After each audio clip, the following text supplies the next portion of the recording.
How does a classic in the Jurassic Park series hold up against Jurassic World Evolution 2? Does newer mean better, or are the classics still holding up well? Let's find out!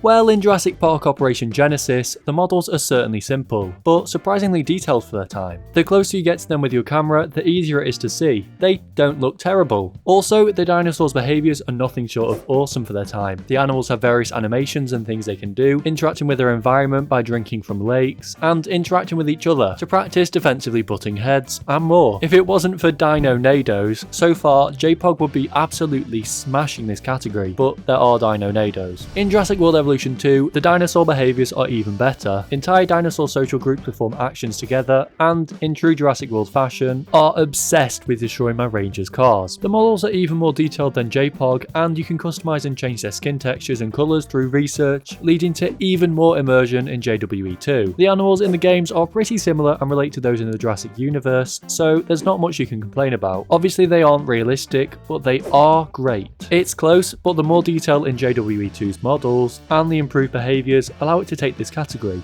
In Jurassic Park Operation Genesis, building enclosures is, how do you say it? Oh, awful. For a game released in 2003, they certainly were ahead of their time with their implementation of social distancing between existing objects and fences. Thanks guys, thank you. I'll be here all week, thank you.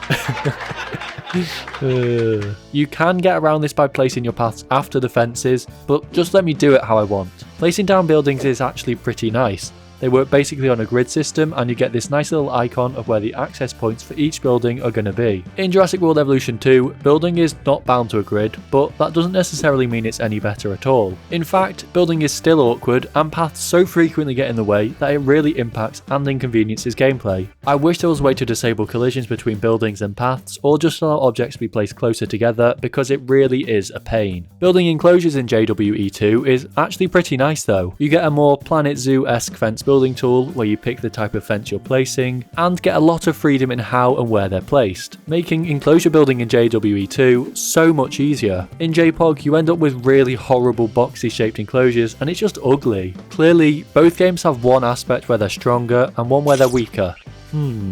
I give up. I have to give 1 point to each game here. There's not a lot to manage in JPOG, but you can unlock dig sites to dig for different dinosaur fossils. But for some reason you can only unlock 5 of them. I suppose they must have some pretty strong anti-monopoly laws in the Jurassic World universe. To speed up the process of getting fossils in JPOG, you can just buy any fossils available. Apparently there's quite a substantial market for pre-existing Ankylosaurus fossils. Otherwise you can send out dig teams to go dig up fossils with their teams. The more fossils you have and extract of a specific dinosaur, the longer they'll live in your park. So to avoid the cost of the dino undertaker and the trauma you'll induce on anyone visiting your park, it's best to do this. In JPOG I am obsessed with the map generation. It looks like this style of generating map is coming back in JWE3, but you can adjust the trees, rivers, mountains, shape of the island, all to give you a really deep level of control when building your new park. Enough glaze though, in JPOG it is wildly boring waiting for money to come in. That's why my ticket prices are so extortionate, but we'll come back to this later on. Other key aspects of management like your helicopters can be extremely janky when playing on a modern system, due to compatibility with the new OS versions, but you can't really blame JPOG for this. The report section of the JPOG management is really mediocre. It's frankly useless, but I do like how there's a bit of personality in your quarterly reports, for example. Anyway, returning viewers will know how much I love the JWE2 management system, but if you're new or want to recap, it's like a central computer system for managing your entire park. You get a super cool map to see where all of your teams, dinosaurs and facilities are. Your scientists can lash out and sabotage your park if you don't treat them well enough. You have access to the Jurassic World database, and you can see your missions, finances, park rating all in such deep detail, it's really great. You can manage your expeditions to a huge amount of dig sites, and get this, you can even go to more than 5 of them. I mean, how crazy is that? You could go to like 7 dig sites. There's also a huge amount of research to unlock that could justify its own category. Overall, it would be wrong not to give this category to Jurassic World Evolution 2. Staff, it doesn't even sound like a real word to me anymore with all these games I've compared. JWE2's staff system is not half bad. You have to hire scientists and build response facilities, paleomedical centres and expedition centres, housing teams for your park handling different tasks from dinosaur healing to obtaining of fossils. Your capture teams are also in charge of making sure none of your dinosaurs step out of line. Personally, I love hopping in the helicopters, tranquilising my dinosaurs, or driving the ranger cars directly into my guests. Unfortunately, you are always unable to actually run them over. Your scientists can become disgruntled and will sabotage your park, as you do, so you need to manage their rest times in between their sciencey tasks. As well as cars and choppers, your staff also need to supervise your avian and marine dinosaurs. To do this, they control aerial and underwater drones to perform checks, and do everything that would normally be done from the sky or ground, such as administering medicine or tranquilizing for movement. In JPOG, you would also have been able to take control of your vehicles. Unfortunately, due to how incredibly old this game is, I couldn't get that aspect working properly. You need to build stations for cleaners, ranger stations, and you can research literal sentry turrets to defend against your dinosaurs. Where is this in JWE2? Maybe JWE3. Jurassic Park Operation Genesis, while it doesn't have such deep control over scientists, it has a much more well-rounded approach to staff. JWE2 is rather lackluster in your other aspects of staff, so JPOG will take this category. This seems to be a recurring theme that hopefully will be fixed with the release of JWE3, but both games have really bad terrain systems, so the aim of this category is going to have to be to decide the least painful to use. So in Jurassic World Evolution 2 you have a smooth, raise and lower terrain tool, as well as a flatten and roughen tool. There are really strict limits to how much you can manipulate terrain, and other than the inclusion of contour lines, it's terrible. There is a forest brush tool to help you more easily populate the enclosures with shrubbery and other vegetation, and if I wasn't bothered about how the rock design of my enclosures looked, I'd say the tool was pretty okay.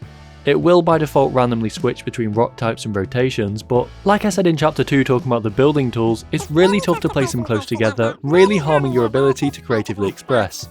Also, there is one preset depth of water.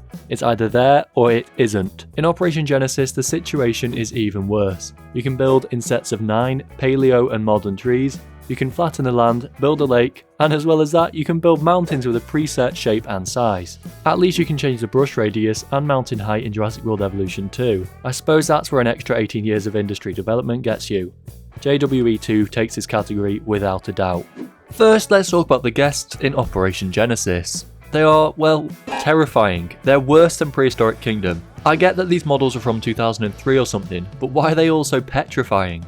Enough of my whining, having to save guests from the dinosaurs is pretty cool, and they each have really simple requirements to keep them happy. One funny thing about the guests is that they will literally pay whatever you ask them to get into your park.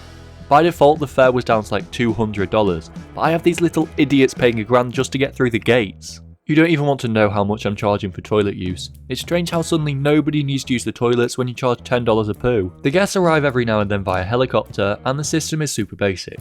Anyway, in Jurassic World Evolution 2, your guests are categorized into 4 different categories of guest: general, adventure, nature, and luxury guests.